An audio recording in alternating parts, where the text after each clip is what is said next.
اقوام متحدہ کے سیکریٹری جنرل انتونیو گوتریس کا ایران اور اسرائیل کے درمیان فوری جنگ بندی کا مطالبہ۔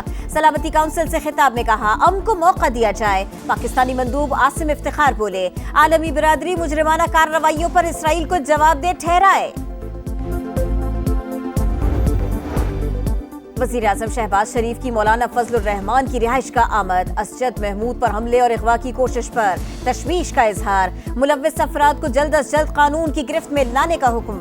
ملاقات میں سیاسی صورتحال پر بھی تبادلہ خیال کیا گیا۔ اور جنگ کے بعد سفارتی میدان میں بھی بھارت کو عبرت ناک شکست دی۔ عالمی برادری ہمارا موقف مان گئے۔ کشمیر اب بھارت کا اندرونی معاملہ نہیں رہا۔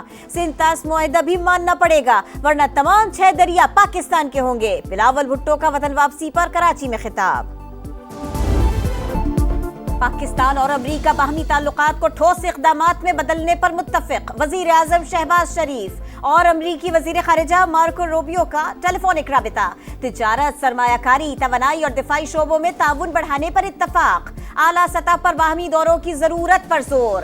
شہباز شریف کی صدر ٹرمپ کی جرأت مندانہ قیادت کی تعریف۔ پاکستان آنے کی دعوت۔ فیلڈ مارشل سید عاصم منیر اور امریکی صدر کی حالیہ ملاقات پر اطمینان کا اظہار۔ جنوبی ایشیا میں پائیدار امن کے لیے پاک بھارت بامعنی مذاکرات کی خواہش کا اعادہ۔ کشمیر، سینتاس معاہدے اور انسداد دہشت گردی سمیت تمام تصفیہ طلب مسائل پر بات چیت کی پیشکش۔ ایران اسرائیل کشیدگی کے پرامن حل پر بھی زور۔ مارکو روبیو کی انسداد دہشت گردی کے لیے پاکستان کی کوششوں کی تعریف۔ امریکہ کے مکمل تعاون کی یقین دہانی۔ اسرائیلی جارحیت میں امریکہ بھی فریق ہے۔ جب تک حملے بند نہیں ہوتے مذاکرات نہیں کریں گے۔ ایرانی وزیر خارجہ کا 2 ٹوک اعلان۔ جنیوا میں ہیومن رائٹس کونسل سے خطاب میں عباس اراغچی نے کہا 15 جون کو امریکہ کے ساتھ معاہدے کی دستاویزات پر بات کرنے والے تھے۔ اسرائیل نے حملہ کر کے سفارتی عمل کو دھوکہ دیا۔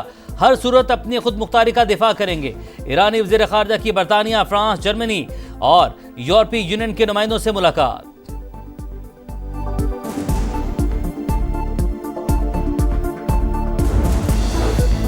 صدر ٹرمپ اگلے 2 ہفتے میں ایران سے متعلق فیصلہ کریں گے۔ تہران معاہدہ کرے ورنہ نتائج بھگتنے کے لیے تیار رہے۔ ترجمان وائٹ ہاؤس کی وارننگ۔ ڈونلڈ ٹرمپ نے ایران پر حملے کی منظوری کی خبر مسترد کر دی۔ امریکہ نے قطر میں العدید بیس سے لڑاکا طیارے ہٹا دیے۔ 5 جون کو رن وے پر 40 طیارے۔ 19 جون کو لی گئی سیٹلائٹ تصویر میں صرف 3 لڑاکا طیارے دکھائی دے رہے ہیں۔ ایران میں حکومت گرانا ہمارا مقصد نہیں۔ اسرائیلی وزیراعظم کا یو ٹرن۔ نیتن یاہو نے کہا ایران کو ایٹمی ہتھیاروں کے حصول سے روکنا پہلا اور میزائل پروگرام ختم کروانا دوسرا ہدف ہے۔ ہمارا ڈیفنس سسٹم ایرانی میزائلوں کو نہیں روک سکا۔ صہیونی فوج نے سچ تسلیم کر لیا۔ تہران کے حملوں کے بعد سائنسی میدان میں کئی برس پیچھے چلے گئے ہیں۔ اسرائیلی سائنسدانوں کا اعتراف۔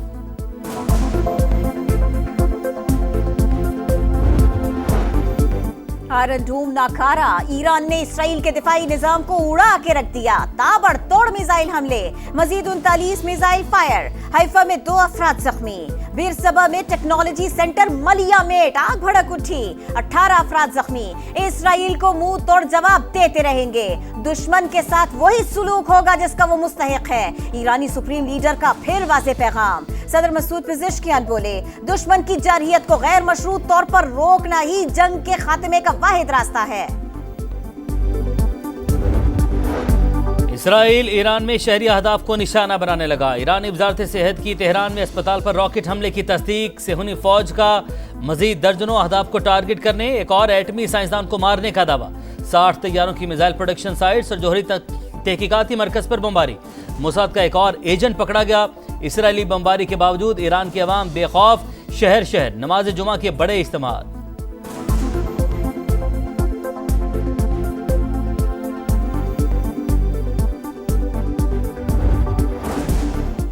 OIC وزرائے خارجہ اجلاس کل استنبول میں ہوگا۔ ایران پر اسرائیلی حملوں کے بعد کی صورتحال کا جائزہ لیا جائے گا۔ نائب وزیر اعظم اسحاق ڈار شرکت کے لیے ترکی پہنچ گئے۔ پاکستان کا موقف پیش کریں گے۔ نائب وزیر اعظم کی گرینڈ یوتھ ایوارڈ کی تقریب میں شرکت۔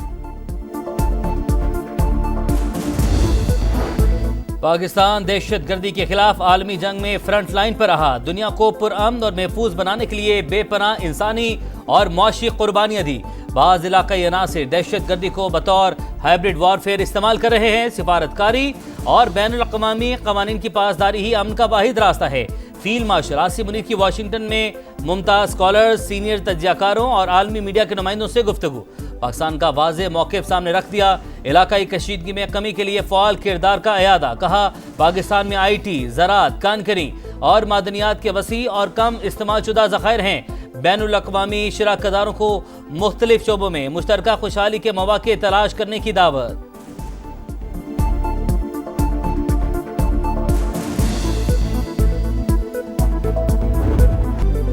قومی کھیل میں قومی ٹیم کی شاندار کارکردگی. پاکستان فرانس کو ہرا کر FIH نیشنز کپ کے فائنل میں پہنچ گیا.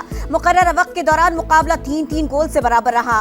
فیصلہ پینلٹی شوٹ آؤٹ پر ہوا. پاکستان نے 3-2 سے فتح اپنے نام کر لی. گول کیپر منیب الرحمان نے آخری شوٹ بچا کر ٹیم کی نیا پار لگا دی. فیصلہ کن معرکہ کل نیوزی لینڈ سے ہوگا. پاکستانی ٹیم نے قوم کا سر فخر سے بلند کر کے دل جیت لیے. وزیراعظم شہباز شریف کا خراج تحسین. سیمی فائنل میں فرانس کو شکست دینا بڑی کامیابی ہے. انشاءاللہ قومی ٹیم فائنل بھی جیتے گی.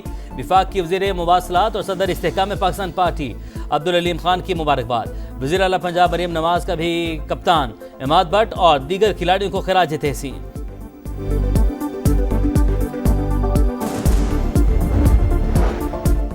ملک میں مثالی جمہوری حکومت نہیں، یہ ہائبرڈ ماڈل ہے جس کے شاندار نتائج سامنے آ رہے ہیں.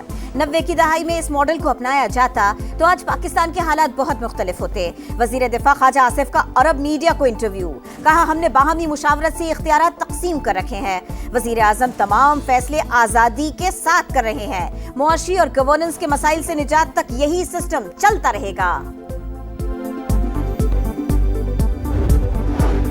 مالیاتی بل میں متعارف کروائی گئی ترامیم پر تحفظات دور کرنے کا مشن. وزیراعظم کی ہدایت پر اعلیٰ اختیاراتی کمیٹی قائم. وزیر خزانہ سربراہ ہوں گے. کمیٹی مجوزہ ترامیم کا دوبارہ جائزہ لے گی. سفارشات جلد شہباز شریف کو پیش کی جائیں گی. 5 سال پرانی گاڑیوں کی کمرشل امپورٹ کی اجازت دینے کا فیصلہ. 40% اضافی کسٹمز ڈیوٹی لاگو ہوگی. سینیٹ کی قائمہ کمیٹی برائے خزانہ کو FBR حکام کی بریفنگ. بتایا IMF نے اگلے 4 سال میں درآمدی گاڑیوں پر ڈیوٹی 0 کرنے کی شرط رکھی ہے. ہر سال ڈیوٹی میں 10% کمی کی جائے گی.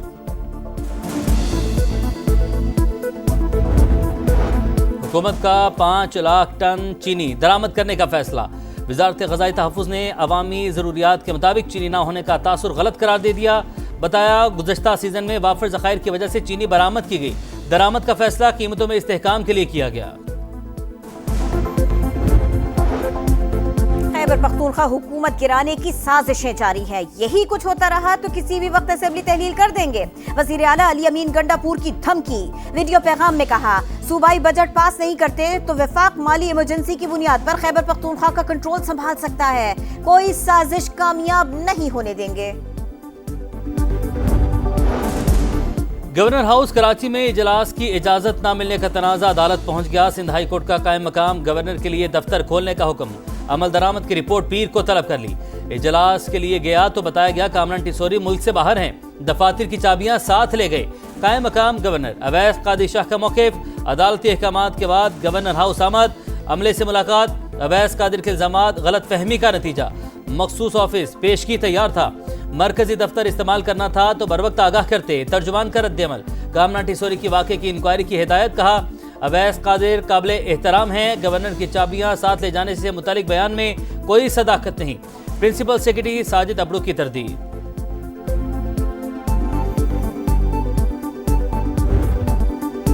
امدادی پروگرام مزہ کھانے کے لیے مٹی کے سوا کچھ نہ بچا. غزہ میں فلسطینی بچہ بے بسی بیان کرتے ہوئے رو پڑا. صہیونی دہشت گردی جاری. اسرائیلی فوج نے پھر امداد کے منتظر فلسطینیوں پر گولیاں چلا دی. 24 گھنٹوں میں مزید 61 بے گناہ شہید ہو چکے.